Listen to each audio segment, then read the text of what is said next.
So you guys will not believe the conversation I had with one of the parents of one of my ex-students today. And you all know that I've been avoiding picking up my phone, and I told you that I'm not picking up the phone for nobody because I'm sick of people not taking my advice. I'm sick of at the start of the year this time telling them all these things, and then it gets to exam season, everybody's panicking, everybody's pulling me left, right, and center. And it's traumatizing for me watching the kids panicking when we could have been prepared in advance. And yesterday, I was telling you the story of how I'd given my youngest brother advice that he took and it paid off well.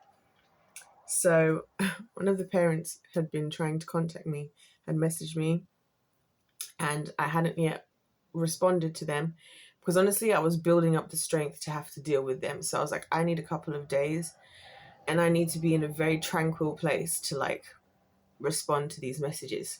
Because I didn't know what she wanted to talk about. Anyways, so she's calling me today and she kept calling. She called me more than once. And this is what I'm saying about parents act insane. When it comes to teachers, they do have a lot of entitlement. It's really weird. It's really very weird how entitled a lot of parents are when it comes to teachers. Because I was thinking, that's kind of crazy. You multiple calling me and I'm not even, do you know what I mean? I'm not even, your kid's not even in my anymore. But anyway, nevertheless, I obviously answers the phone now because I was worried, thinking maybe there's something really wrong, And this is the thing about being a teacher, again, that's stressful when you're dealing with parents and parents trying to contact you, is there might be something really important going on with the kids. And obviously because you teach them, now you're invested in the kids as well. So you actually care. So you're actually worried. So, it's insane. So anyway, I pick up the phone call, not knowing where this is going.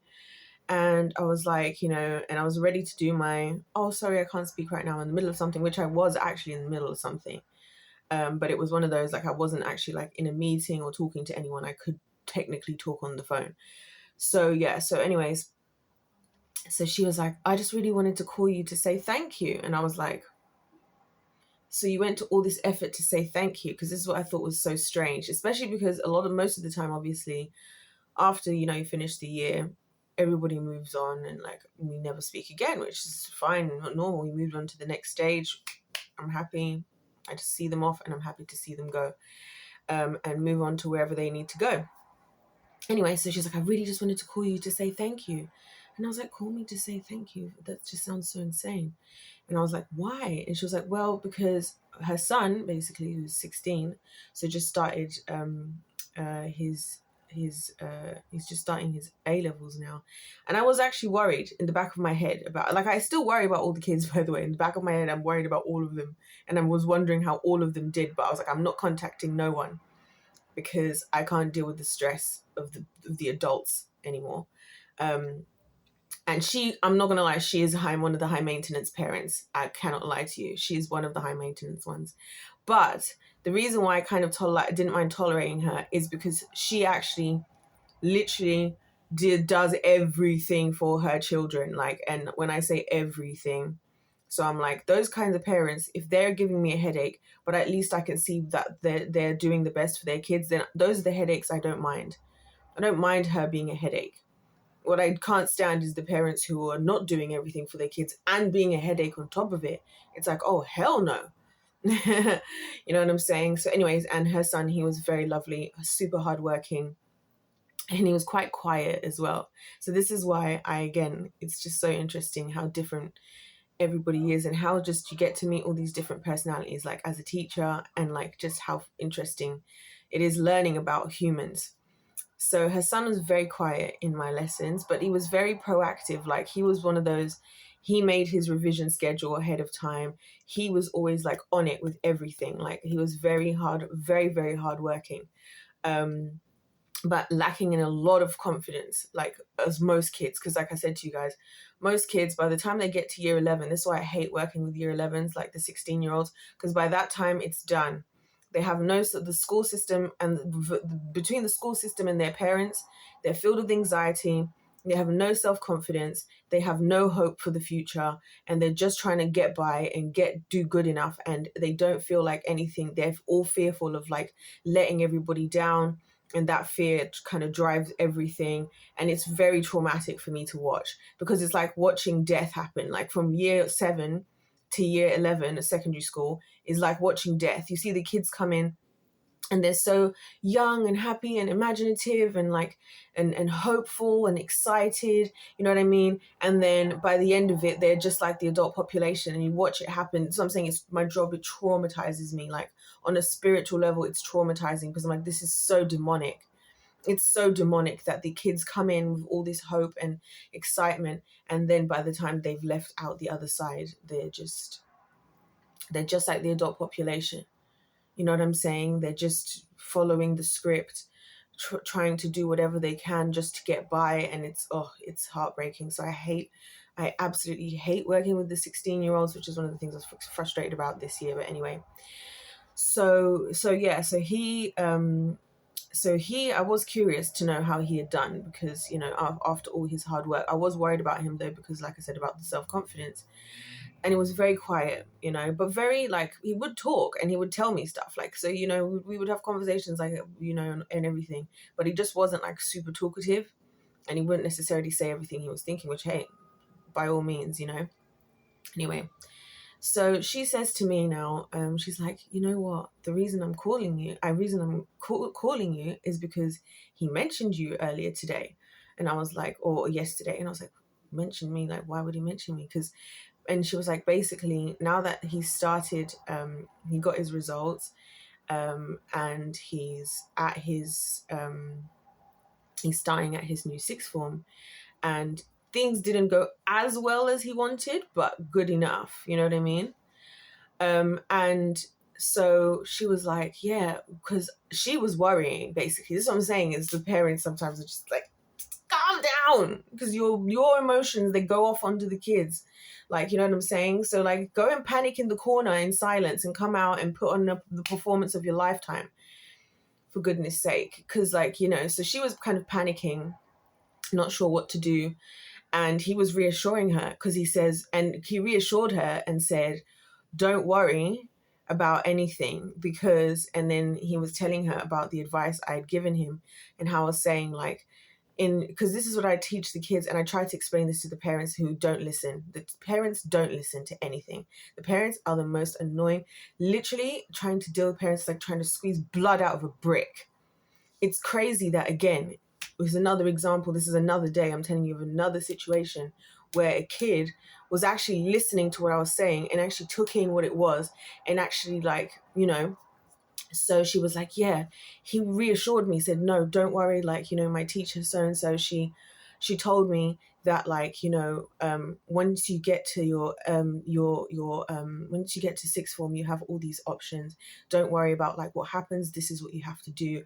As once you get your foot through the door, you can change this, you can do that. So I'm just going to change this, I'm just going to do that. And I'm so proud. When she told me that, I literally just started to cry, because I was like, thank God, like, do you know what I mean? Because, like, thank God, like, because it's tough for these kids. It's hard for them. Their exams are so freaking hard. It's a joke, right? And I'm gonna, like I said, guys, the video, gonna do the video. I've got, unfortunately, other things to do. And it's quite funny, because today I'm doing my brother and his friends have organized to recruit me to teach them chemistry. That's what I'm saying. It's not the younger generation that's the problem at all. This is what I'm trying to tell you. They asked me, and then he was like, can I invite another friend? Can I invite another friend? I was like, invite all the friends you want. So I'm going to have to go now, and oh gosh. So that's what I'm going to be doing on my Friday evening when I'm supposed to be starting the Sabbath. But what am I supposed to do? I've got to help the youth, right? That's what I said I wanted to do. So, yeah, so to like know that he had such a lacking of confidence, and like I go out of my way to like tell them all the horror stories of me at school, how I cried every single results day, how I thought I was stupid when I left school. I didn't think I was, and it's true, I didn't think I was intelligent. I only discovered I was intelligent, you guys, and do you know when I discovered that? When I got into a relationship, because it was the first time somebody had told me I was intelligent. Yeah, imagine that.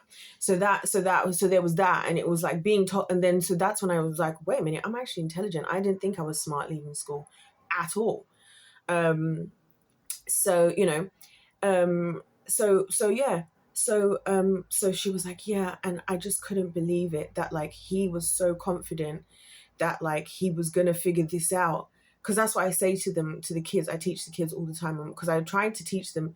This is the thing: the school system is just teaching them stuff, and then just leaving, feeding them to the wolves of the world. Because this is what happens: you turn 18, and then you're literally just thrown into the deep end, thrown into the lion's den. It's the most demonic thing ever.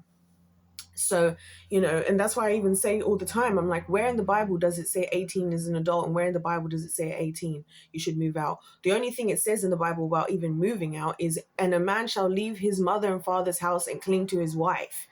Right? So that's just another thing I've had against the body of Christ, is like this whole thing that even the Christians now have adopted the same mindset as the world when it comes to this stuff, right? And again, as you guys would have seen from my previous video, I don't know if you saw the video of my journey in the channel, I think it was the worst thing possible, me being out in the city by myself at 18. Like, I was a kid. I feel like I was a kid even like 5 years ago. Do you know what I'm saying? I feel like I'm barely an adult. I feel like I've been an adult technically because of the prefrontal lobe. I've been an adult for 3 years, and not even 3 years, because my birthday was only a couple months ago. So I'm basically 2 years old into adulthood, to be really honest. I digress. But yeah, so to see like that, I was saying all this stuff, and I tell them, I try to teach them about like, not just like when I'm teaching them the subjects, I'm also teaching them how to look at, things in life in general. And so I say to them, like, look, whatever happens, there's a billion options. Like, we live in 2025.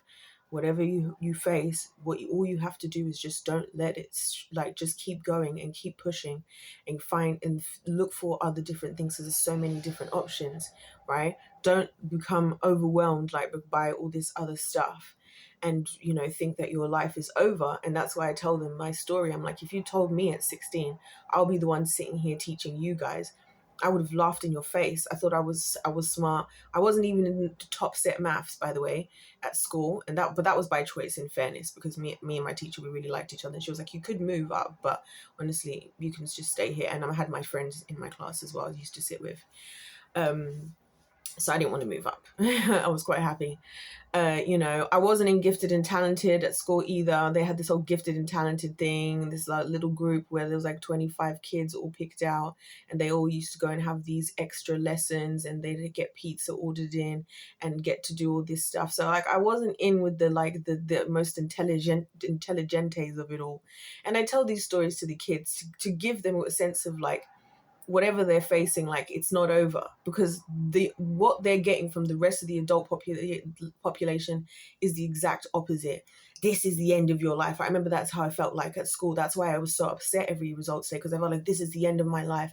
If I don't do well in school, it's all over. Like, and if you don't do well in school, you're an idiot. Like, all of that. This is why I'm so mad about it. So, I'm saying all of this stuff to him, and I'm not really knowing. I'm saying it to all the kids. I'm not knowing where this is going, but I'm hoping that it's sticking, and I just give them the advice, and then I hope and I pray for them, obviously, as well. So yeah, so the reason she called me, she was like, I was so impressed to see like she was like, and I'm proud of him, because he's really growing into like being a really strong young man and all of this. And I was, oh my gosh. And then we were both crying. Anyway, this is what I'm saying. It's really emotional work, working with kids. Like, it's really emotionally taxing.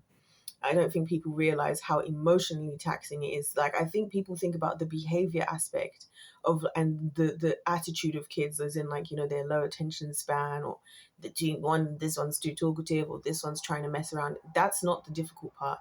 It's the emotional aspect of like you being a very key role in this child's actual progression in life, in their perception of themselves, in their perception of what they are capable of. And that's why I think, like, I don't think that the education system, to be honest, a lot of teachers, they just do their jobs easily, because honestly, they just don't care as much as some of us. They think, oh, you couldn't do the question. Oh, I guess we just throw you to the side then. You're just not good enough. You're just not smart enough. We're not gonna try anymore, because if you had it in you, it would already be there. We don't do any of the and this is what I'm saying. This is where the nurturing part comes into. This is what we call nurturing. That's what I was saying to her. I was like, it's like with plant, like when you plant, because she obviously, being one of the good parents, is always the good parents who beat themselves up. So I was having to remind her, like, no, don't beat yourself up. You're doing amazing. She was like, I'm hoping that at least what I'm doing just about enough. I was like, and this one is so funny. It's always the good parents who beat themselves up as if they can never do enough. And it's always the parents, the bad parents, who have every excuse and are convinced that they've done their best. There's nothing more they ever could have done. That's always how it is. That's why I just thought it was so funny that this would play itself out like this. So I was saying to her, like, you can't beat yourself up. You got to remember, like, children, like nurturing children, it's like looking after plants, right? When you like plant a seed and you're like watering it and you're like tending to it, you don't really know exactly. You're not going to then like plant a seed and put it in the soil, put some water, whatever, and then it immediately turns into an entire apple tree. You know what I mean? It takes time, and all the work that you're putting into it is going to pay off. And that's one thing that frustrates me about parents, when a lot of parents feel so entitled to like getting some kind of immediate acknowledgement. It's like, this is a long-term investment. I said to her, I was like, it's like gambling. It's a gamble. And you just got to do your best, and you just got to hope that on the other side. And and I said to her, it's the same advice I give to the kids, is the same, but it's the same thing that I say with God, like, you just do your best and let God worry about the rest. You know what I'm saying? And she was saying to me that she was a believer, and how she'd been praying that somebody would, somebody would be able to help with, like, that her kids would find, the right teachers and all this stuff. So she was like, oh, you were an answer to my prayers. It was one of those. It was hella deep. It really got really quite deep. And this is what I'm saying, guys. This is heavy work. When people wondering why I'm exhausted, it's not just the fact that I already work the hours that I work and then spend extra hours doing the preparation and the marking. It's the emotional aspect. Like, I'm like a therapist. You're on the phone for an hour. And then imagine if every parent does that because they think they're the only one doing it, but they're not thinking about it because they're not considerate, And so I'm saying I really hate the adult population so much, and I have so much good reason to hate it. But and so I am so happy to hear that. Like, that's, for me, that is the win as a teacher, not the grades, not the anything. Because listen, grades will come and go. You might get a degree. A lot of people these days are not even working in the jobs in their degree. A lot of these exams, they mean nothing. They really mean nothing because they just change here and there. But going in life with that mindset, like, if he goes in life with that mindset of, I'm going to take advantage of the situation I'm in, and I'm going to look at the cards I've been dealt right here, and I'm going to find a strategy of how I'm going to get to the next step of where I want to get to, that for me is a freaking win on my behalf. And honestly, I am so happy, and I am so proud of myself for sticking to being true to my message and being true to my own, like, what I tell you guys, and being true to like who I am as a person, and not just going along with the system, and not just doing my job like how the other teachers do their work because they just care about ticking the checkbox. Oh, we covered the learning objectives. So as long as the learning objectives are covered, as long as we covered all the learning objectives, that's all we have to do. And then we just mark the work. And if you did it and you got good, then fine. And if you didn't, well, that's on you. No, I don't do that. I invest myself in their future, because I'm like, what is it I can do right now that's going to help you so that you can succeed in life? You know what I mean? And so, yeah, that really blessed me. I can't lie to you, especially when I have such bad experiences with, the parents. And so to have had such a lovely conversation, and for her to be so grateful. I mean, she literally broke down into tears because she's been through a lot. She had fought for a lot for her eldest, who had been told, due to having special needs, again, the world, and just casting spells. Like when people are saying these negative things to kids, you're like casting spells over them, And she was saying how, because he was special needs from very early on, they said he would never be able to do this. He would never be able to do this. He would never. And I hate that, because that's always what people always used to say to me growing up. And it was always God who was always like, rise up in me, because I gave my life to Christ so early. And he'd be like, you can do this. Like, you can do this. So I know what it feels like, you know what I mean? you can never do this, and all these words that adults say. And even now people do it to me, because I told you people treat me like how they treat children. Adults do. So adults just say these things, they just, and that's why I'm like, you people are so unhealed, and you people are the ones who need deliverance, right? You need deliverance because you people are so unhealed. You are so ugly, some of the things that you guys have to say that comes out of your mouths, and I can see it, like you can't help yourself. So that's what I'm saying, it's like demonic, right? And so, she was saying all of these things, and how she fought as a mother, she fought for her son, and how now he's 21.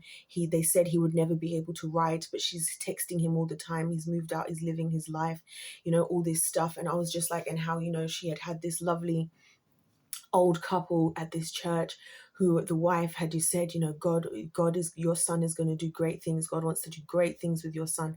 And I was thinking, wow, this is so powerful, right? Because this is what I'm talking about when I'm saying all this stuff to you guys about the education system.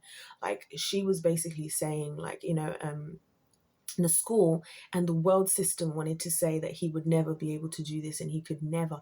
And I was explaining to her, since she brought up the spiritual stuff, I said, well, you know what, I'll explain to you something that I can't really explain to people when they ask me why I don't want to do this job. And the thing is that I can't participate in breaking the spirits of these kids. I can't participate in a system that people come into. It's like, if you look in my mind, it's like a factory where you have something that comes in that is beautiful and has the potential for everything and so many different things, and is hopeful and whatever. And they go through like this whole thing, and then they come out, and I literally always see it like a factory, like what do you call them? What do you call those belts in a factory?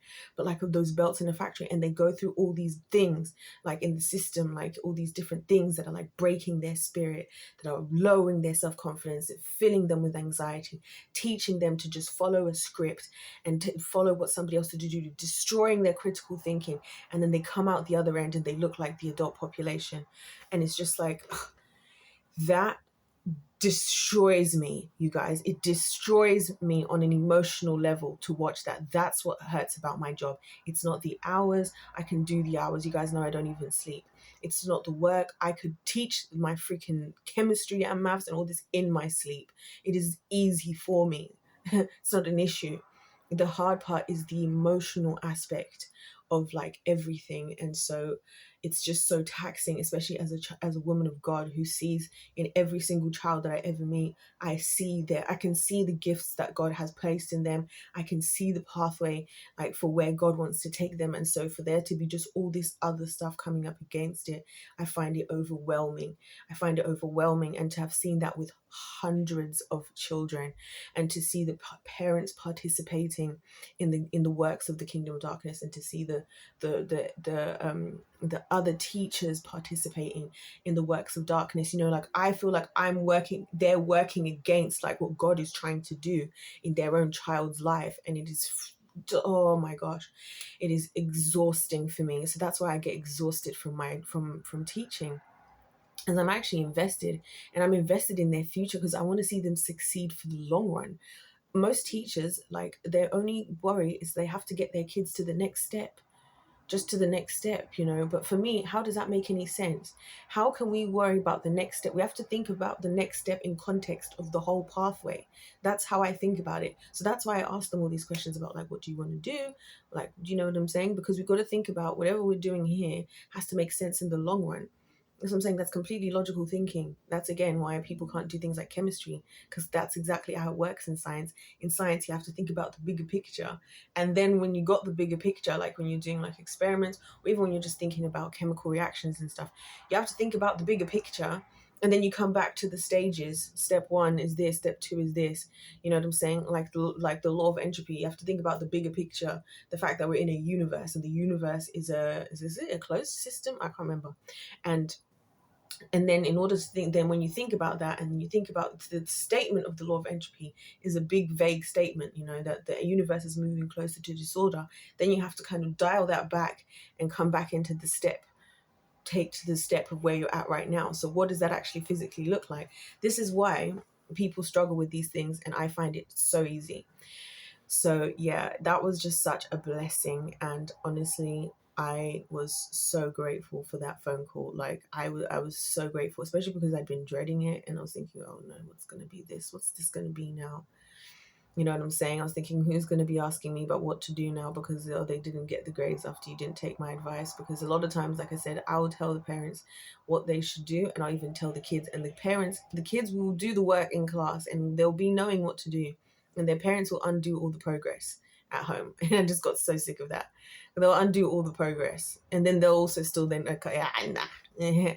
You see why I honestly would rather work with my generation, because like they're listening, because when they hear the truth and they hear something that's actually making sense, and they have an adult that's willing to humble themselves and like, you know, show them that I'm not perfect, I haven't got everything right, my life wasn't whatever, not to saying, oh, you just got to do what you got to do because that's what I had to do when I was your age. No, I'm like, I know it's horrible. It's going to be horrible. I tell them, listen, it's horrible and it's going to be horrible for a couple of years, right? But it's worth it on the other side if you can make it through. So let's work on what we need to do that. You know what I mean? And this, like I said to my brother, like I was like, look, I'm not going to try and tell you that education is everything. It's not. But it's going to make your life a heck of a lot easier if you do have a good education, and you're going to have to be here anyway. So you may as well just freaking do it and do it well. Lo and behold. So anyways, I gotta go because I gotta do some videos, and I gotta figure out how I'm gonna do enough videos before, you know, and I've also later got to, I'm going to be teaching him and his brother's chemistry, so that's his friend's chemistry, so that's going to be interesting, and they requested it. This is what I'm saying. This is why when I hear that your older generation, but these young people, all they do, they're on their phones. These young boys have decided after school on a Friday evening, they are prepared to give up their time. They are the ones who organized it. As I said, look, I'm not organizing nothing. If you can tell me what time you guys want to do, what you guys need to do, I'll prepare. But I'm not chasing no one, because you guys are old enough to do this stuff yourself. And they did. So they did. So they did. They organized it amongst themselves. They organized what the subject that they need to do, the topic. They told me the timing that they would like to do. They're willing to do after school. And then the older generation wants to talk about, oh, the youth of today is like this. No, the youth of today is just lacking in actual strong leadership and real role models and people to look up to, and people who are investing in them and nurturing them and loving them the way that they deserve. That's the problem with the young people. The problem with the young people today is you. Yeah.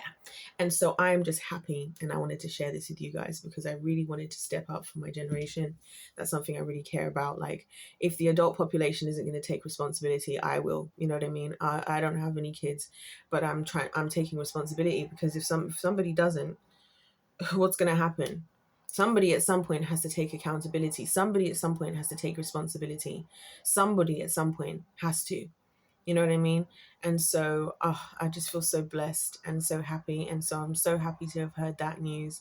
I'm so actually happy to also help my brother and his friends, because look at them.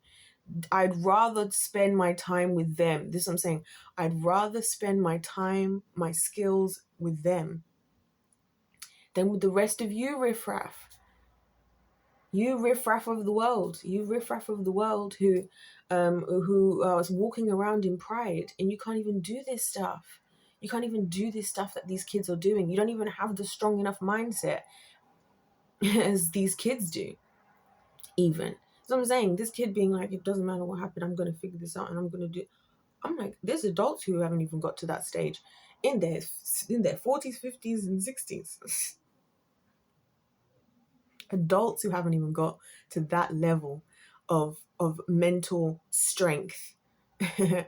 And yet you guys want to walk around in pride in your high horses of self-righteousness and talk down on my generation. Listen, I am proud to be a member of Generation Z. I'm proud to be a Gen Z. I'm proud of my generation. I don't know about y'all. I'm trying to recruit y'all as well, but this is why I'm saying I know my generation's making it to the promised land. We're making it there because we're putting in the effort, and we're strong, and we're serious, and we're not making excuses for ourselves, and we're not letting ourselves repeat the cycle, and we're not letting ourselves make excuses because of whatever, or feeling sorry for ourselves, or walking in pride. We humble ourselves and we do what we need to do. And so I'm so freaking proud. I'm so proud. So I said to her, I was like, oh, please keep in touch. please keep in touch. Now we can like have a lifelong, and if she needs anything else, listen, if you need any more help with anything, I'm here, because these are the parents I can actually work with, you know what I'm saying? And she's breaking her back, bless her. She's like, and my other daughter, she's worried about this. What do you think we should do with this? And I was just like, oh, bless her heart. But those types of people, they are the people I love. Those are the parents I love, because they are trying their best, and then it makes me feel like what I'm doing is actually so worthwhile. And it makes me, you know what I'm saying, versus where I feel like with the other types of parents where I'm putting in all this effort and like it comes out for nothing, and then they still have the audacity to have the entitlement, and then they still have the audacity to walk in pride, and then they even further have the audacity to put the blame on the younger generation, as if the younger generation popped out of nowhere. That's why I am sick and tired of people saying, oh, well, you must come from a great upbringing if you're like this. And when they do, and when they don't, when the kids are demons, when you feel like when you act like your kids are demons, what happens there? Because if they were angels, then you'd be taking all the credit. But because you're looking at them like demons, they just spawned out of hell by themselves. That's so interesting. That is very, very interesting. Especially as a woman, I find that interesting, because you actually carry the child for 9 months. So I'm like, how do you get to that level of delusion after that child was in your body for 9 months? Anyway, I don't have time to try and get my head around how the losing team works. But yes, so you guys, I'm so happy, and I'm so encouraged, and I'm so proud of my generation, honestly. And do you know that Generation Z is the one who is buying, there's been a spike in the number of people buying Bibles, and do you know which generation is the one buying the most? Generation Z. Gen Z. Gen Z are the most buying Bibles. Bibles, not just going to church, not just sitting on high horses, not just knowing what the government's doing, not just feeling good about themselves because they've got themselves, buying Bibles. Realizing the priority, my generation. And I want you to understand that I'm the oldest of my generation, because I'm at the cusp, right? I'm at the crossover between Gen Z and millennial. So that means that's 28 and under.